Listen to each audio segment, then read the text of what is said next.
He don't want to listen to you always cry about what you need.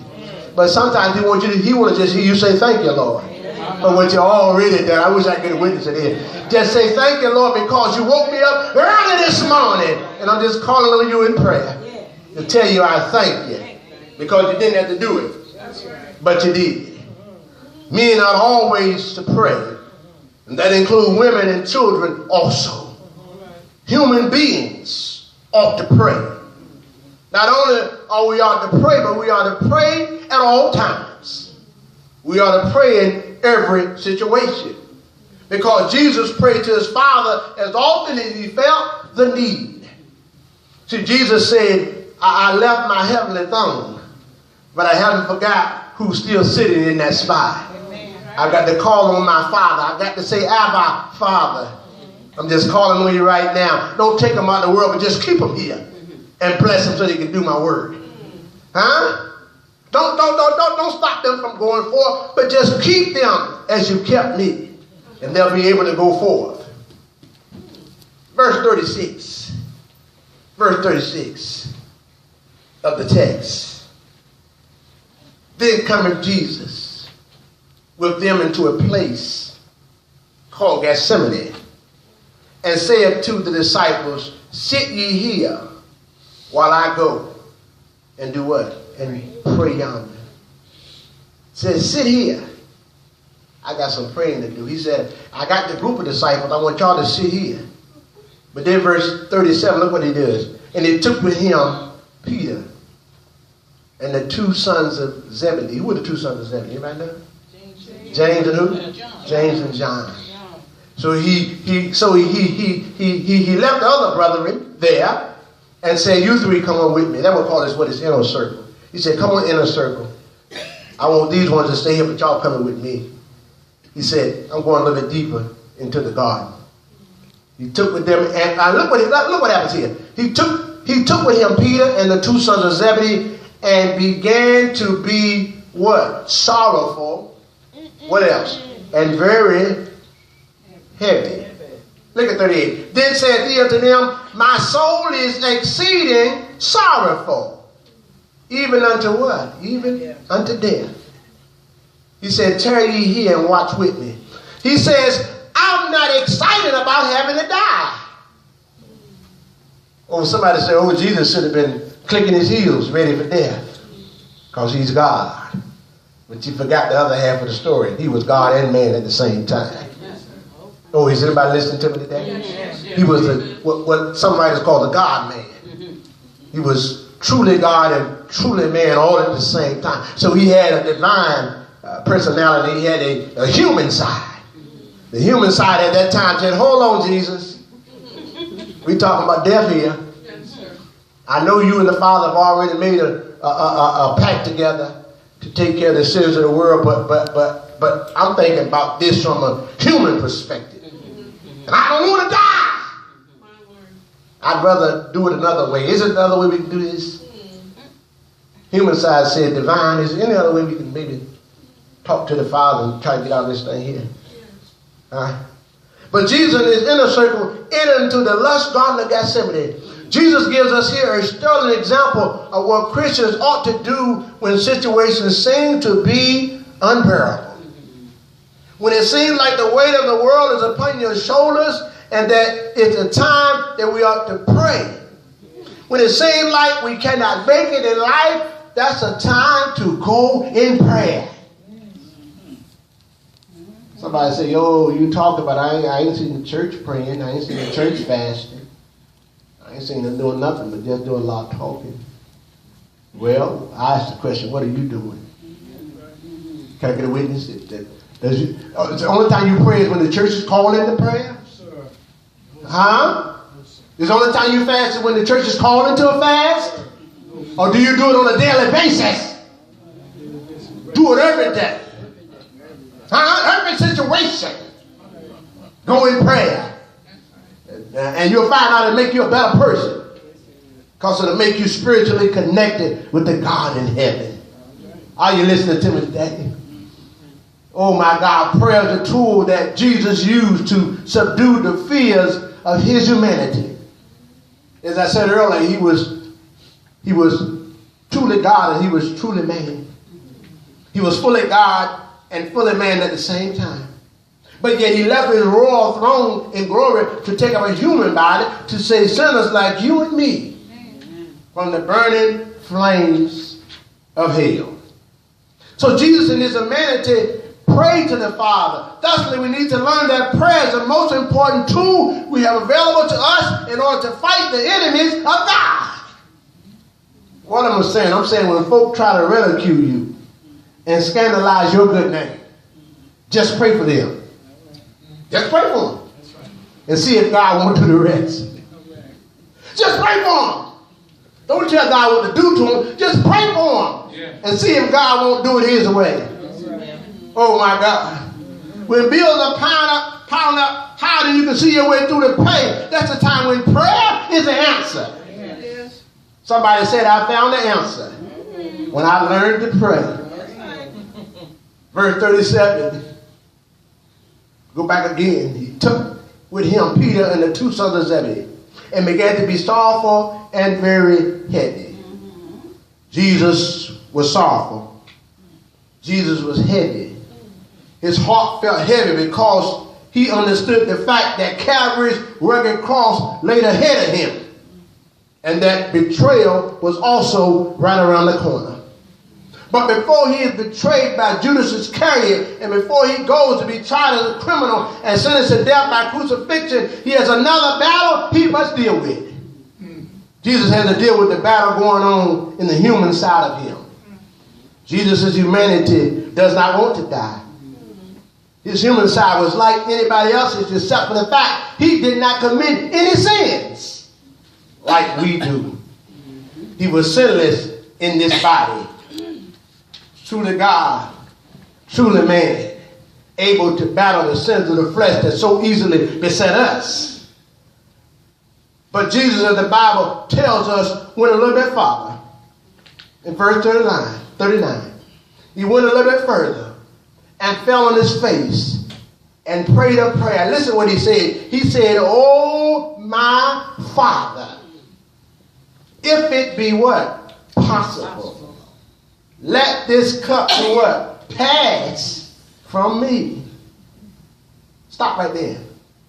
Jesus, what do you say? He said, oh my God. If it be what? Possible. Father, if we can change this arrangement, let's do it. Let this cup do what? Pass from me. Give it to somebody else. Maybe Matthew can go up there. Maybe Peter can go up there. Maybe John can go up there. But they couldn't do it. Because when one coming to the world to save our sins, save us from our sins, his name was Jesus Christ. Only one that came down to the generations who came to take away the sins of the world, and nobody else could take his place. He recognized, and now his divine side says, nevertheless, not as I will, but as thou wilt. Not as I would, Jesus. Not as I would, Father, but as you will. In other words, have your way, O Lord, and do what you want to do. Jesus stepped back off the situation. He stepped back to reassess the dilemma. He prayed because he recognized that humanity cannot deal with death. I don't know nobody in their right mind who just want to die. Unless they're not in their right mind. Just want to die. Take me out and shoot me. Hang me, chop my head off. I don't know nobody wants to do that really. A lot of folks say, I die, I'm ready to go to heaven anyhow. And then they get sick. They say, Lord, please heal me and save me. Please, Lord, one more chance. One more chance. Jesus felt our infirmities. Jesus felt what humans felt.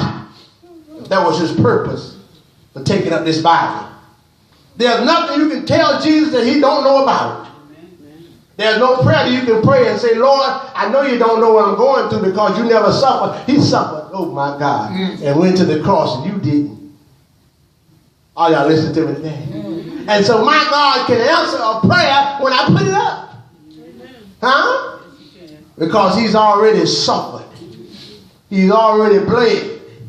And he's already died. But good God Almighty, he didn't stay in that grave. But he got up with all power. All power in his hands. Jesus had to drink of that cup that was the wrath of God. He had to take the sin of the world upon his shoulders. He had to drink the bitter cup that was filled with agony, the cup that was laden with the sorrows and pains of sin. The bitter cup, the cup of death. Are y'all listening to me? One day all of us got a taste of death. Am I right about it? I haven't seen nobody yet. That you're going to be like Elijah and get on a chariot of fire. That you're going to be like Moses and they don't find your body. Other than that, you got to go away from him unless Jesus come back and rapture us first. Amen, somebody. Unless he comes and raptures the church first, you got to die. There's no ifs, ands, or buts about it. Somebody said you can hide from the tax collector, but you can't hide from the death. Huh? You can hide from the government. You can hide from your landlord, but you can't hide from God. He will find you. Huh? He know your cell phone number. You can move somewhere else. He still know your address. Because he sees everything. He was there before GPS was ever invented. That's right. Before GPS, before man even thought about GPS, God had GPS on him. He was thinking, Einstein, let me think of these things. Oh, Copernicus, let me look and see the world. Oh, all these different great philosophers. Then they say, oh, let's make GPS. God said, I already got my GPS. Got my eyes. He said, my eyes look to and fro. Roaming the world. Sees everything. How you going to hide from God? No way. None of us want to suffer pain. None of us like agonizing over problems. But when the situation that we're going through becomes too much to handle, prayer can change that thing. You can learn how to take it all to the Lord in prayer. If we could put all our fears in prayer and only learn to turn that situation over to God, God's going to work it out somehow. Am I right about it? He's going to work it out in his own way. Some people put themselves in a situation in which they could have avoided things. But if they would have just prayed at all times and learned how to pray when you think you ain't got to pray, but just pray anyway. The book of James says we have not because we ask not. When we ask amiss to consume upon our flesh. Praying at all times what Jesus did. Jesus prayed ultimately to his Father in heaven. Not my will, but thine will be done. Huh? Amen. Huh? Amen. He prayed that the will of the Father would overtake his human will. We have a will, church. We have a will. Huh? Why do you think you're in a lot of stuff that you shouldn't be in? Because God lets you do what you wanted to do. Even though it wasn't his will. He has a permissive will, give you permission. You're not some puppet that was just made to have a string and do everything that God tell you to do, because sometimes you cut the string on your own. You say, God, I'm tired, I'll do it my way. And we still end up suffering every time because we didn't do it God's way. But when you start saying, not my will, but thine will be done, get ready. Because it's going to be something that you might not understand why you're doing it. Might not understand why the situation is going that way. But God already sees the end before the beginning. He sees what's going to happen when we don't even know what's going on. God already got it all in control. Huh? God knows how to do, when to do, and what to do. That's why he's called God. And you're not. Huh? Talking about I'm a little God. You're a little nothing. You're a little God, all right. God, only one God. In three persons, blessed Trinity. He doesn't need your help to run the universe. Doesn't need your help to do anything. The only thing he needs you to do is get out there and tell the world about Jesus. Let them know that Jesus lives. Let them know, hey, you ain't got to suffer. You ain't got to be in that predicament. Just turn it over to the Lord. See if God won't make it all right. Huh? God's will is that we all would come to repentance. God's will is that all would be saved. God's will is what Jesus came to do. Jesus could not have his own will, but he had to have the will of the Heavenly Father. Look at Jesus in verse 42.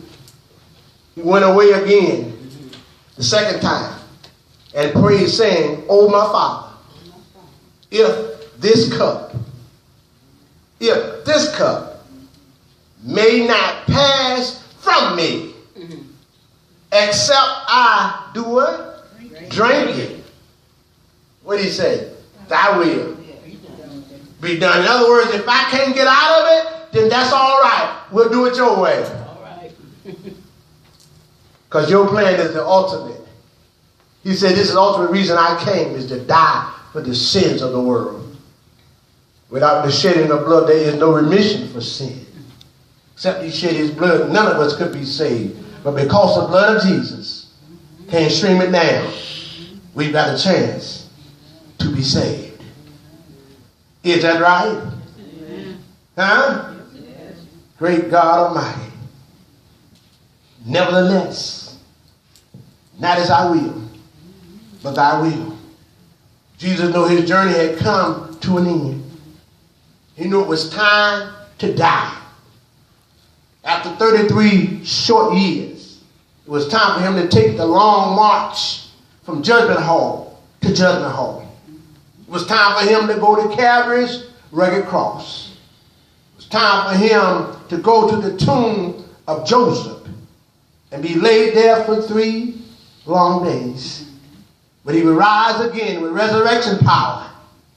But on the way he stopped for just a little while to pray a little prayer and to tell his Father, not my will, but thine will be done.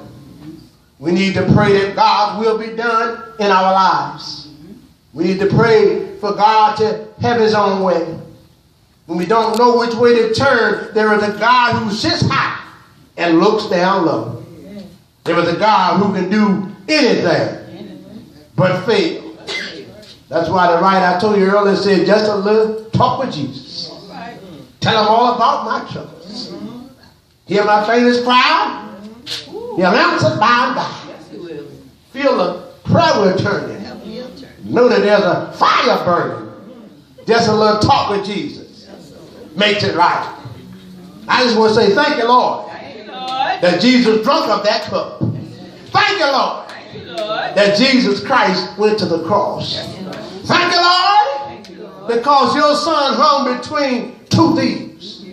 Thank you, Lord, that Jesus died the death of a criminal. Thank you, Lord, that was laid in Joseph's new tomb. But I thank you so much because early one Sunday morning, you raised him up with all power in his hand. Because he lives, I can face tomorrow. Jesus will hear our prayers. All we got to do is call on the Lord. He'll make everything all right. Our Father in heaven will take care of us. Somebody say, God will take care of you through every day, through all the way. He will take care of you. God will. God will. Not the preacher, not the deacon, not the trustee, but God will take care of you. When man turns his back on you, that's when God says, I got your back. I can make everything all right. Keep your hands in my God's hand. By and by and after a while, everything will be all right. Let us stand. Doors of the church are now open. Will there be one? Heard the voice of the Lord. Heard the message from heaven. You say, I just want to come. That kind of baptismal Christian experience, you can come. Maybe you just want to pray. We'll pray with you. Maybe see you. He will.